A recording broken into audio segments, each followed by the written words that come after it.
Yeah. Sorry. Okay. Has it started recording? Yeah. Okay. Yes. Excellent. All right. Sorry about that. So that means that if your candidate happens to deliver at a rally, you want to make sure that either you are video recording it or you are taking absolute detail of what they're saying. Because mind you, when they come into one-to-one with the journalist, they're going to interrogate some of the issues that they have said on that platform. You may not have actually taken notice of some policy pronouncements that the candidate had made, or some issues that the candidate had raised, or some stories, perhaps anecdotal stories that the candidate has raised. Now, if you don't take notice of that, you're going to have journalists ask them in one-to-one sessions, and your candidate is not going to be able to recollect that story or that policy pronouncement, and that's going to have an issue with you. Going to have an issue for you. So mind you that when your candidate is on the platform at campaign rallies, they may say so many things because rallies are not where attention to detail is. It's just the narrative, connecting the stories. And if you look at Sarah Palin, it was understood that her power was actually on campaign rallies. She can reconnect with the voters easily, to the extent that there were stories that were not even in her speech, but she brought them to the fore and immediately connected with the voters. And it was powerful. And you saw, McCain saying that she's good. And at some point saying, we can win this. He was so convinced with Sarah Palin's rhetorical power on the stage. But that wasn't the same when it came to one-to-one with the journalist. And so sometimes some of the handlers, like strategists, can even prevent, and which we will see in Sarah Palin's case, they can prevent the media from going on one-to-one with the candidate for a very long time. Or they will pick and choose who actually goes one-to-one with the candidate and make sure that they're actually getting perceived friendlier, journalists to be on one-to-one with the candidate than having a ferocious journalist that could actually expose the candidate. Some of these things has to be, understood and know how to manage the candidate. That's what we call candidate management or media management, with the candidate. You've got to make sure that you understand your candidate's strengths and weaknesses and manage them accordingly. We just don't expose your candidate anyhow to media scrutiny when you know their strengths and their weaknesses. So you have to be mindful. And that's what we're actually saying. We're going to continue and then see whether the video will play. Any questions before I continue? Questions or contribution?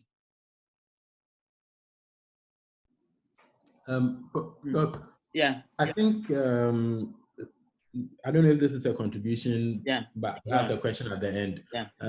I think that sometimes one of the when you speak about knowing when to expose your candidate to the media for one-on-ones, etc. I think one of the things that usually also happens is that you have to do a lot of research about whom is going to interview your candidate. You're right. Their strengths, their weaknesses, and how to unsettle them so that your candidate can control the narrative. Fantastic point. If you don't do that well, sometimes you could be found wanting. Whilst if you do it, no matter the platform that your candidate is put on, he may either hold his own or come out selling a strong message that you want to put out across. Fantastic point. At a particular. Yeah, because the journalists also have their profiles. There are some who are very good at public, foreign policy. There are some journalists who are very good at economic policy. There are some who are very much social policy, all right?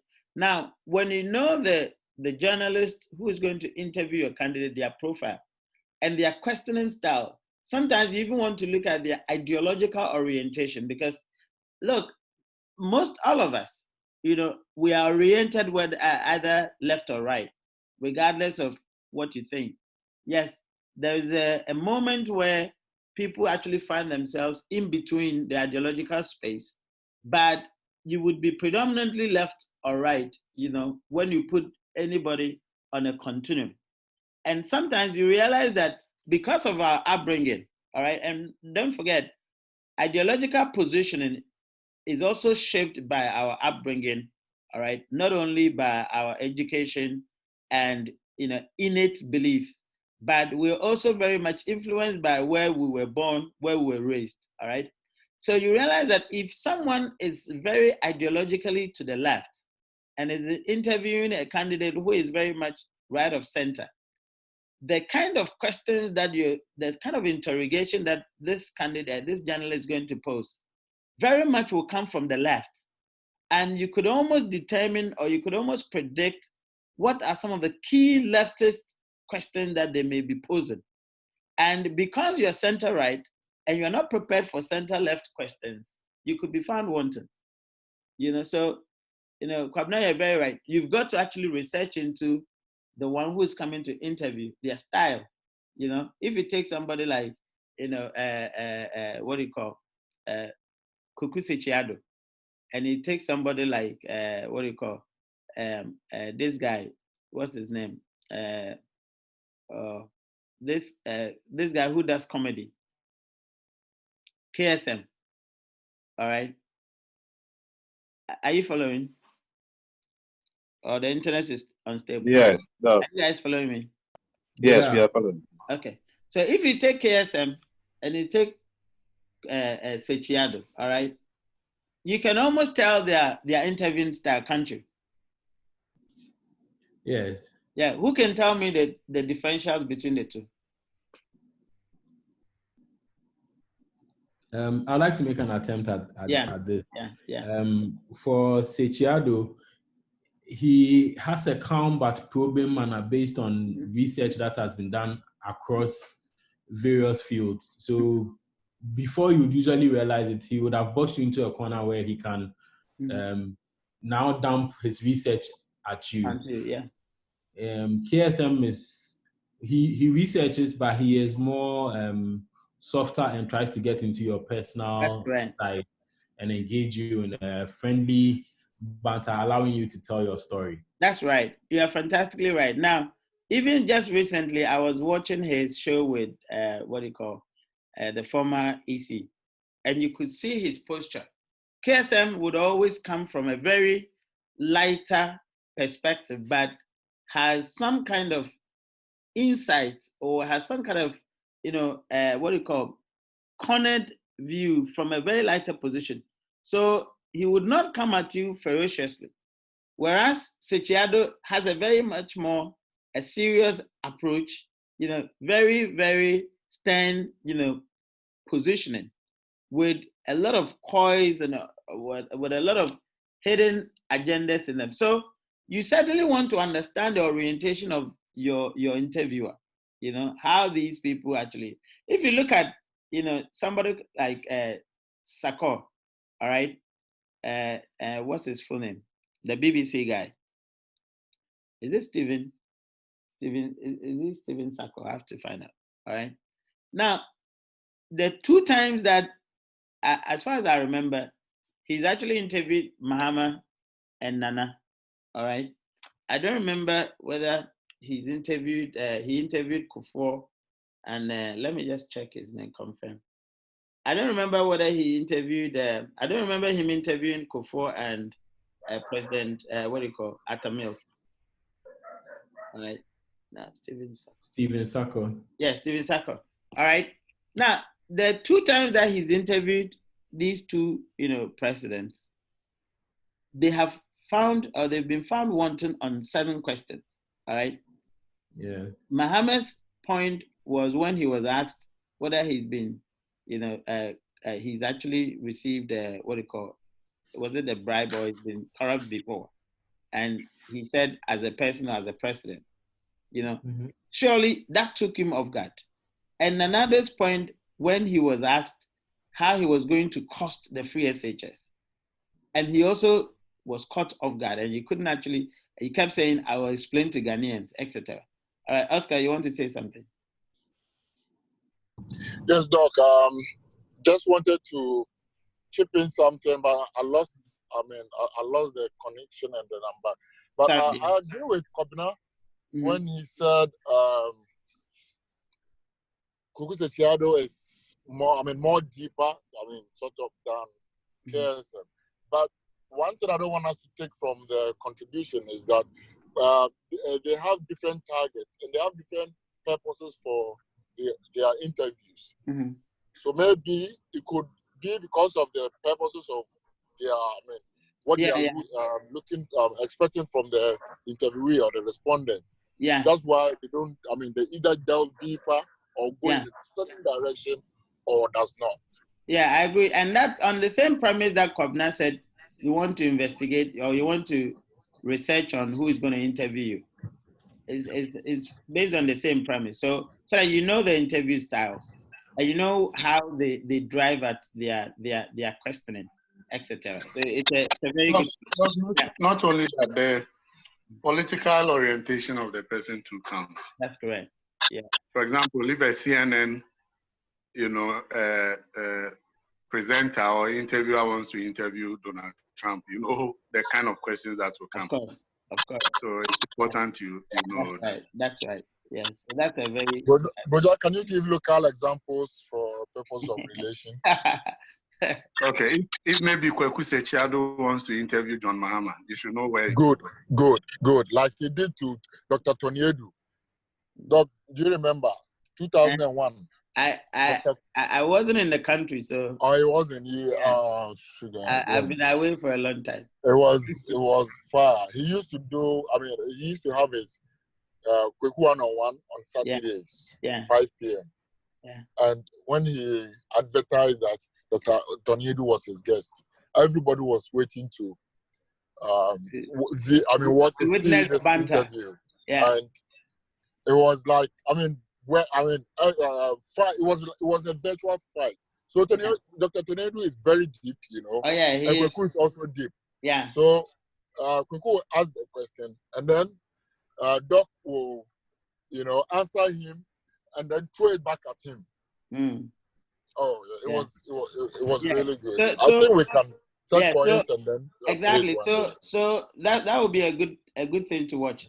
Which means that you, in addition to what Kwabena said about researching the interviewer, you also want to take some few clips to watch. Just like the footballers do. Footballers. The footballers will take some clips of their opponents and study it. Again, in this case, it means that you would want to look for some clips of this interviewer, the journalist, to give it to your candidate to properly, watch it and scrutinize and then get themselves, ready on how these people will corner, your candidate and how your candidate can actually escape it. All right.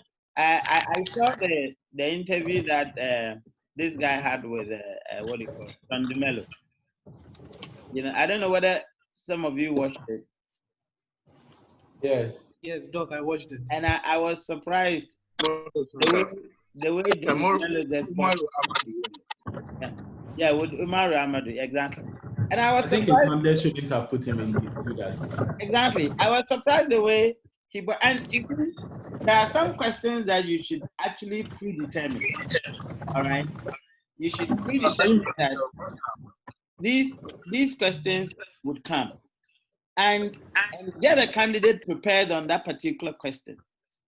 And the way he answered the question, it was as if it was out of the blue that question came. But I was surprised that he didn't actually see that this question will come anyway and get prepared for that.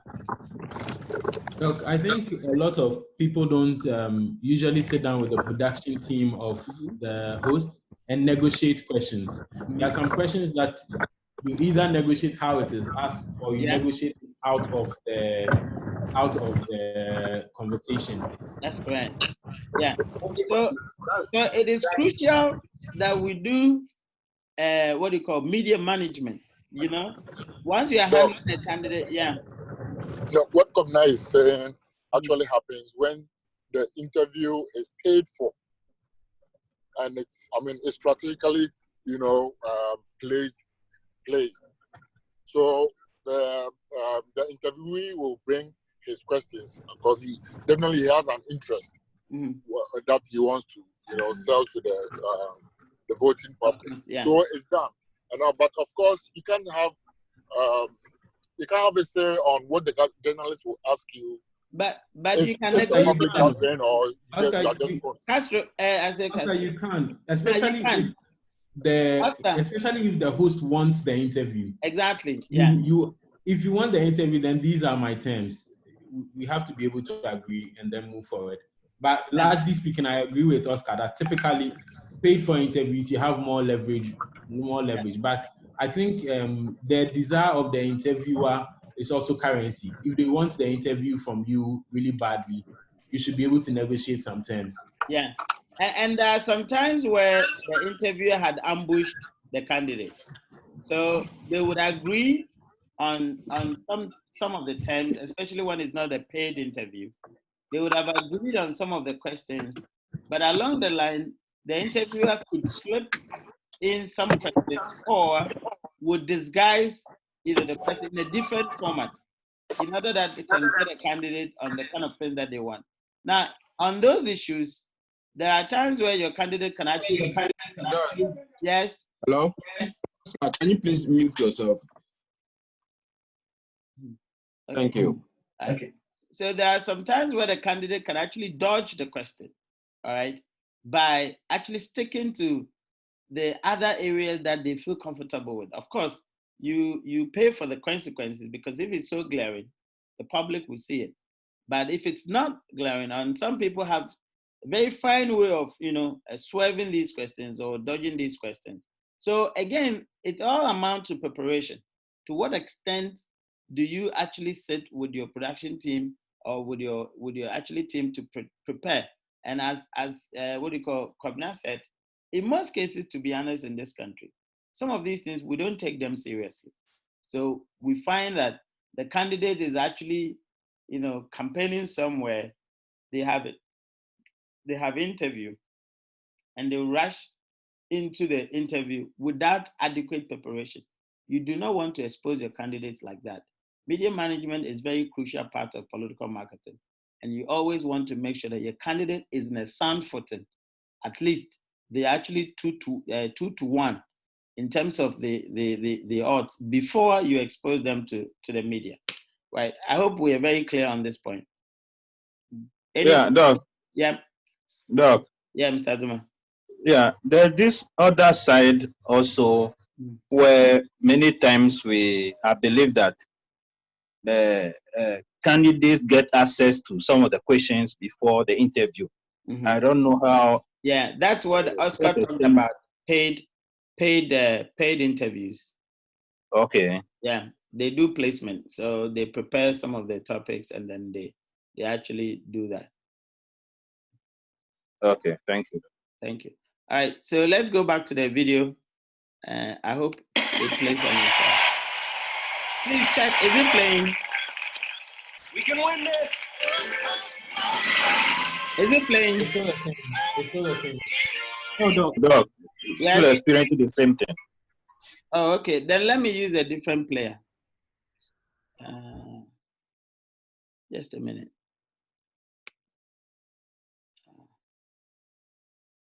This is surprising. Okay.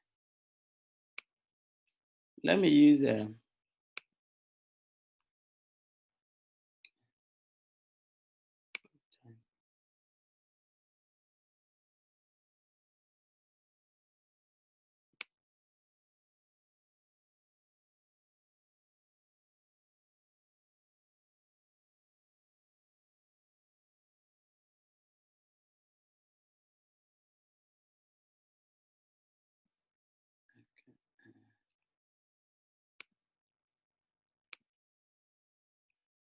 this COVID and digital classes there. Hey, it matter.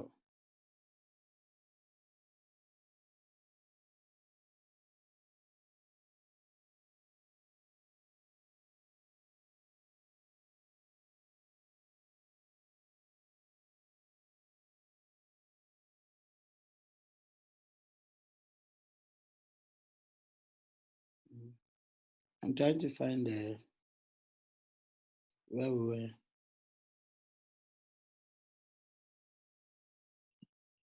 Were we here? We've gone past here, right? Yes, Doc. Yeah. Okay, so we are here. Used to break faith with those troops in Iraq, who now have brought victory. Is it playing? She's amazing. Yes, Doc, it's playing. Okay. Children all across this country.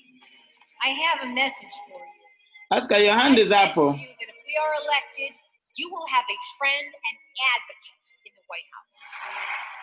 She's incredible.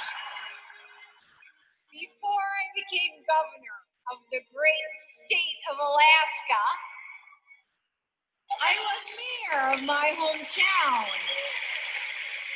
I guess a small town mayor is sort of like a community organizer, except that you have actual responsibilities.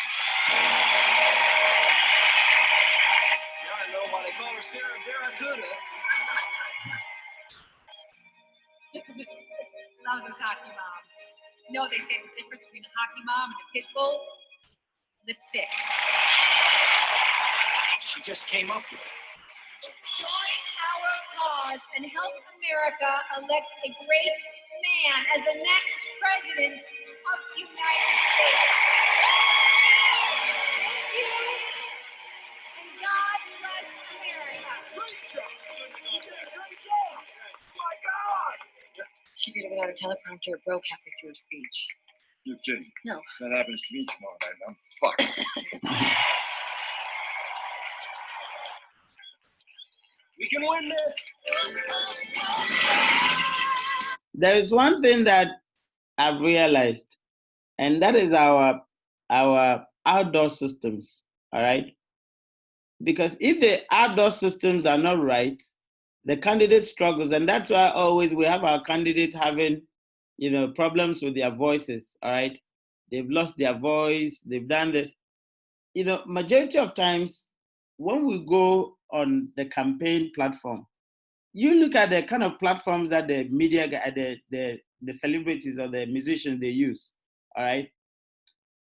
When it comes to political campaign and rallies, you don't find that our candidates or our political parties are using these systems. So they end up shouting and losing their voice. It affects the quality of delivery. See the way that Sarah Palin is so relaxed in the delivery. Have you guys observed it? Our political parties and the kind of platform that we set out for rallies. Any observation from you guys?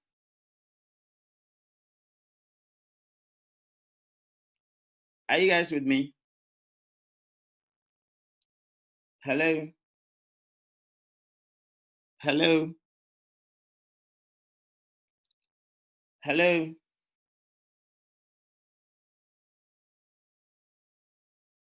Hello, everyone? Hello? Okay, looks like I've lost you guys. Hello? Have I lost you guys? Hello?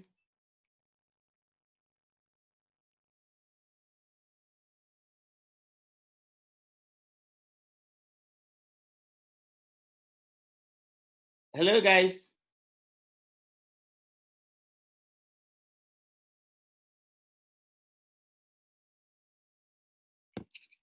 Hello?